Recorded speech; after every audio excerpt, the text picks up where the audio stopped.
नमस्कार दर्शकों, आज हम सुनने जा रहे हैं भगवान शिव और माता पार्वती की वह दिव्य कथा जिसमें प्रेम है, तप है, त्याग है और ब्रह्मांड का हर रहस्य छिपा है। तो आइए ध्यान से सुनिए शिव शक्ति की यह अमर गाथा। आदिकाल शिव की अनंत समाधि। सृष्टि की शुरुआत में भगवान शिव कैलाश पर्वत पर अनंत समाधि में लीन थे।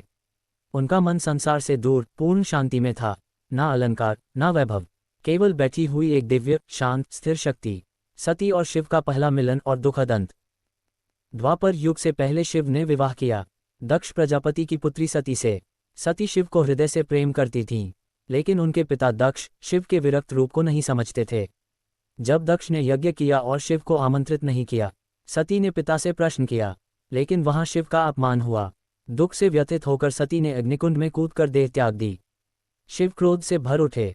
उन्होंने वीरभद्र को जन्म दिया। यज्ञ विध्वंस हुआ और शिव वियोग में लौट गए। सती का पुनर्जन्म, पार्वती का जन्म। सती ने हिमालय की पुत्री पार्वती रूप में जन्म लिया। पार्वती जन्म से ही शिव को अपने आराध्य के रूप में जानती थीं। उनका हृदय शिव से जुड़ा था। उन्होंने संकल्प लिया, मैं शिव को पति रूप में प्राप्त करूंगी। और प्रारंभ हुआ हजारों वर्षों का कठोर तप। देवताओं को चिंता थी। तारकासुर नामक दैत्य को वरदान था कि उसे शिव के पुत्र द्वारा ही मार जा सकता है, लेकिन शिव तो गहन तप में लीन थे। इंद्र ने कामदेव को भेजा कि शिव का ध्यान भंग करे। कामदेव ने पुष्पबाण चलाया और उसी क्षण शिव ने तीसरा नेत्र खोला। ज्वाला उठी और कामदेव भस्म हो गया। धरा कांप उठी, लेकिन पार्वती की तपस्या अटल रही। शिव का परीक्षण और पार्वती का उत्तर। नारद मुनि ने शिव को बताया, हे महादेव, ये वही सती है पार्वती के रूप में। शिव का हृदय पिघला। उन्होंने ब्राह्मण का वेश लिया और पार्वती से कहा, शिव तुम्हारे योग्य नहीं, वो भस्मवेशी गहन योगी। पार्वती मुस्कुराई, मेरे लिए शिव ही सब कुछ हैं, उनके बिना मेरा कोई अस्तित्व नहीं। तभी शिव प्रकट हुए और बोले, देवी, आपकी तपस्या स्वीकार है। शिव पार्वती का दिव्य विवाह। हिमालय ने दिव्य विवाह का आयोजन किया। देवता, ऋषि, गंधर्व सब उपस्थित थे। शिव अपनी अद्भुत बारात के साथ आए।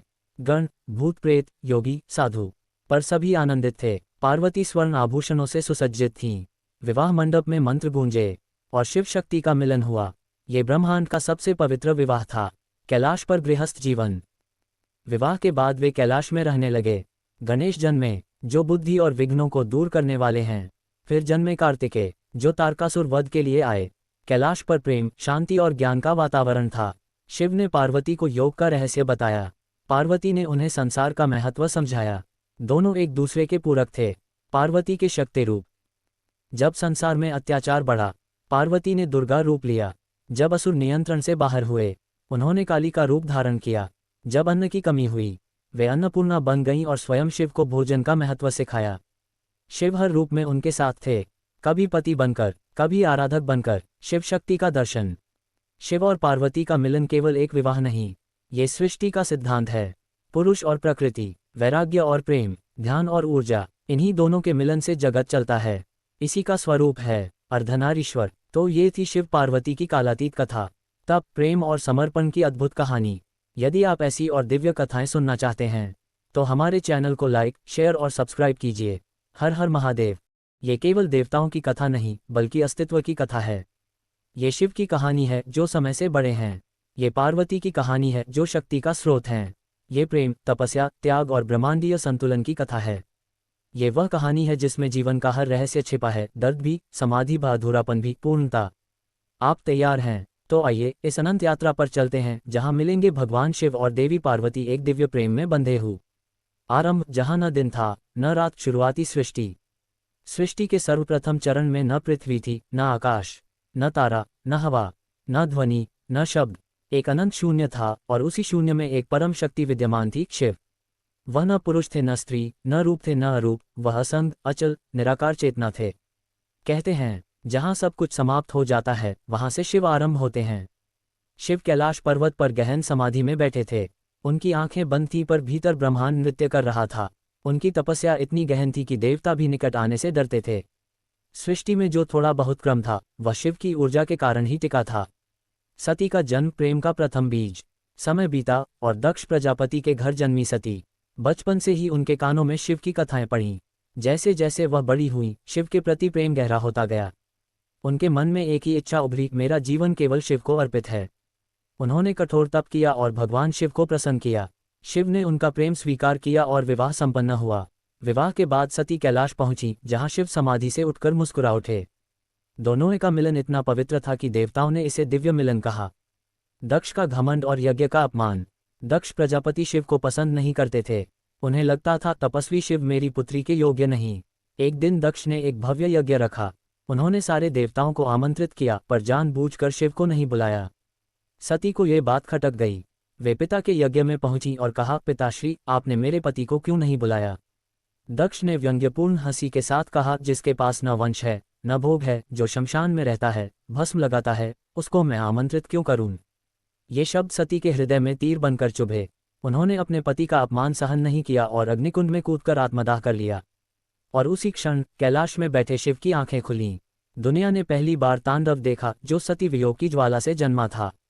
शिव का क्रोध, वीरभद्र का जन्म और यज्ञ विध्वंस। सती की मृत्यु के बाद शिव का क्रोध ब्रह्मांड को कंपा रहा था। उन्होंने अपनी जटाओं से एक अग्नि में रूप उत्पन्न किया, वीरभद्र। वीरभद्र यज्ञस्थल पहुंचे और दक्ष का यज्ञ नष्ट कर दिया। दक्ष का अभिमान चूर हो गया। देवता भयभीत हो उठे। शिव ने क्रोध शांत किया और सती के शरीर को उठाया। सती का शरीर हाथ में लिए शिव तांडव करते हुए पूरे ब्रह्मांड में घूमने लगे। उनके कदमों से भूमि फटती जा रही थी। विष्णु को समझ आया कि यदि शिव को रोका नहीं गया तो दुनिया नष्ट हो जाएगी। उन्होंने सुदर्शन चक्र से सती के शरीर के टुकड़े किए। जहां जहां अंग गिरे वहां शक्तिपीठ बने। पार्वती का जन्म, शक्ति का पुनरागमन। सती ने हिमालय के घर जन्म लेकर पार्वती का रूप धारण किया। हिमालय और मैनावती ने पुत्री का नाम रखा पार्वती। पार्वती बचपन से ही अद्भुत थीं, शांत, करुणामय, सौम्य और अत्यंत तेजस्विनी। कहते हैं कि वे जन्मजात योगिनी थीं। छोटी उम्र में भी वे कैलाश की ओर देखकर अनजानी खिंचाव महसूस करती थीं। एक दिन नारद मुनि आए और पार्वती से बोले, देवी, आप कोई साधारण बालिका नहीं, आप वही सती हैं जिनका विवाह शिव से हुआ था। आप इस जन्म में भी उन्हीं की पत्नी बनेंगी। नारद मुनि की बात सुनकर पार्वती के भीतर सुप्त यादें जाग उठीं। उनकी आत्मा पुकार रही थी, मैं शिव को अवश्य पाऊंगी। पार्वती की तपस्या, युगों तक चलने वाला संकल्प। पार्वती को पता था शिव को पाना आसान नहीं। वे तप करने के लिए हिमालय की ऊंची पहाड़ियों पर चली गईं। शीत ऋतु में बर्फ गिरती रहती, गर्मी में सूर्य तपता, वर्षा ऋतु में बारिश की मार होती। पर पार्वती स्थिर रहीं। कभी महीनों तक केवल पत्तियां खाईं, फिर केवल हवा पर जीवित रहीं और अंत में कई वर्ष निराहार रहकर तप किया। उनकी तपस्या से देवता भी चकित थे। उनके शरीर का तेज इतना था कि पहाड़ उनका प्रकाश प्रतिबिंबित करते थे। कामदेव का प्रयास और शिव का तीसरा नेत्र। देवताओं के सामने एक बड़ी समस्या थी। तारकासुर नामक दैत्य को वरदान मिला था, उसे केवल शिव के पुत्र द्वारा ही मारा जा सकता है। पर शिव तो समाधि में थे। यदि वे समाधि से बाहर नहीं आए तो तारकासुर का आतंक बढ़ता जाएगा। इंद्र ने कामदेव को आदेश दिया, शिव का ध्यान भंग करो। कामदेव ने पुष्प बाण चलाया। वातावरण में सुगंध फैल गई। प्रकृति खिल उठी। लेकिन शिव कोई साधारण योगी नहीं थे। उन्होंने तीसरा नेत्र खोला और एक अग्नि प्रचंड ज्वाला के रूप में निकली। कामदेव भस्म हो गया। देवता कांप उठे। पार्वती ने ये दृश्य देखा, लेकिन उनका मन विचलित नहीं हुआ। शिव का परीक्षण और पार्वती का अधिक प्रेम। नारद मुनि ने शिव को बताया, हे महादेव, जो युवती तप कर रही है वह कोई साधारण स्त्री नहीं, वह आपकी सती ही है, पार्वती के रूप में। शिव का हृदय पिघल गया। उन्होंने पार्वती की परीक्षा लेने का निश्चय किया। शिव ब्राह्मण का वेश धारण करके पार्वती के सामने आए। वे बोले, तुम जैसी सुंदर राजकुमारी एक भस्मवेशी श्मशानवासी योगी को पति क्यों बनाना चाहती हो? पार्वती मुस्कुराई और बोली, शिव मेरे आराध्य हैं, मेरा जीवन उन्हीं का है। मुझे किसी रूप, किसी वैभव की चाह नहीं। ब्राह्मण मुस्कुराया और उसी क्षण शिव अपने दिव्य रूप में प्रकट हुए। देवी, आपकी तपस्या ने मुझे प्रसन्न किया है। दिव्य विवाह, शिव की अनोखी बारात। हिमालय ने भव्य विवाह का आयोजन किया। देवता, ऋषि, गंधर्व, सिद्ध सब आमंत्रित हुए। जब शिव बारात लेकर आए तो दृश्य अद्भुत था। गण, भूत, प्रेत, योगी, नाग, एक अनोखी विचित्र पर दिव्य बारात। लोग भयभीत भी हुए और चकित भी। पार्वती की माता मैनावती ने कहा, क्या यही है मेरी बेटी के दूल्हा? हिमालय ने कहा, ये वही हैं जो संसार का आधार हैं। इनके बिना कुछ भी नहीं। विवाह मंडप सजाया गया। देवताओं ने मंत्र पढ़े। शिव और पार्वती ने एक दूसरे के हाथ थामे और उस क्षण सृष्टि में एक दिव्य ऊर्जा दौड़ पड़ी। प्रकृति नाच उठी। ब्रह्मांड मुस्कुराया। शिव शक्ति एक हो गए। की कैप्टन कैलाश का परिवार, गणेश और कार्तिकेय का जन्म। विवाह के बाद शिव और पार्वती कैलाश लौट आए। कैलाश केवल निवास नहीं था, ये शांति, ज्ञान और आनंद का केंद्र था। गणेश का जन्म। पार्वती ने अपने शरीर के उपटन से एक बालक की रचना की। उन्होंने उसमें जीवन फूंका। वह था गणेश। गणेश भोले, सरल पर अत्यंत शक्तिशाली बने। कार्तिकेय का जन्म। दूसरे पुत्र कार्तिकेय का जन्म तारकासुर वध के लिए हुआ। वे युद्ध कला में श्रेष्ठ बने। कैलाश